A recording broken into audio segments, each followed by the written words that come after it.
കാരണം windshield washer ഇതിലാണ് വൈപ്പറിൻ്റെ glass wash ചെയ്യാനുള്ള ലിക്വിഡാണ് ഇതിനകത്ത് നിറയ്ക്കുന്നത്. ഈ അടപ്പ് തുറന്നാൽ നമുക്കത് നിറച്ച് കൊടുക്കാം. ഇനി വെള്ളം ഒഴിക്കുകയോ അല്ലെങ്കിൽ വിൻഷീൽഡ് വാഷർ മേടിക്കാൻ കിട്ടും, ആ ലിക്വിഡ് നിറച്ച് വയ്ക്കുകയോ എന്ത് വേണേൽ ചെയ്യാം. ഇതും നിറച്ച് വയ്ക്കേണ്ടതാണ്.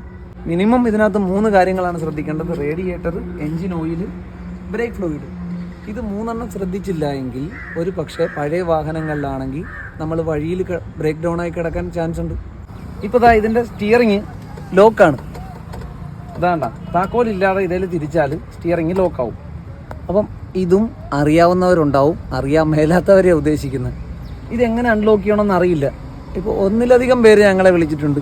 സ്റ്റിയറിങ് അനങ്ങുന്നില്ല, ഇതെങ്ങനെ തുറക്കുമെന്ന് അറിയില്ല, താക്കോലിട്ടിട്ട് തിരിക്കാൻ പറ്റുന്നില്ല, താക്കോലിട്ടിട്ട് തിരിക്കാൻ പറ്റുന്നില്ല എന്ന് പറഞ്ഞ് പലരും വിളിക്കുന്നുണ്ട്. അപ്പോൾ അതറിയാൻ മേലാത്തവരും ഉണ്ട്. അതിന് വേണ്ടിയിട്ടാണ് ഇത്. കണ്ട, ഈ സ്റ്റിയറിങ്ങിന് ഏതെങ്കിലും ഒരു സൈഡിലേക്ക് ഒരു മൂവ്മെൻറ്റ് ഉണ്ടാവും. റൈറ്റ് ഇല്ല, ലെഫ്റ്റിലേക്ക് ഒരു മൂവ്മെൻറ്റ് ഉണ്ട്. ആ സൈഡിലേക്ക് ആ കൈ കൊണ്ട് പിടിക്കുക, അടുത്ത കൈ കൊണ്ട് താക്കോലെ തിരിച്ചാൽ നമുക്കിത് അൺലോക്ക് ചെയ്യാം. ഇതാ അൺലോക്കായി. താക്കോലില്ലാതെ ഇതിൽ തിരിച്ചാൽ ലോക്കായി. ലോക്കായി. ഇത് അൺലോക്ക് ചെയ്യണമെങ്കിൽ ഇത് ഏതെങ്കിലും ഒരു സൈഡിലേക്ക് മൂവ് ചെയ്യും. ഇത് കണ്ട, ഇതിപ്പോൾ ലെഫ്റ്റിലേക്കില്ല, റൈറ്റിലേക്ക് ഒരു മൂവ്മെൻ്റ് ഉണ്ട്. ആ റൈറ്റിലേക്ക് പിടിക്കുക, താക്കോലിടുക, എന്നിട്ട് താക്കോല് തിരിച്ചാൽ അൺലോക്ക് ചെയ്യുക. ഇതാ അൺലോക്കായി. വണ്ടി ഓടിച്ചുകൊണ്ട് നടക്കുന്നവർക്കല്ല, ഇതിൻ്റെ താഴെ കമൻറ്റുമായിട്ട് വന്ന് എന്നെ പൊങ്കാലയിടരുത്. അറിയാൻ മേലാത്ത 1% പേർക്ക് വേണ്ടിയിട്ട് മാത്രമാണ് ഈ വീഡിയോ.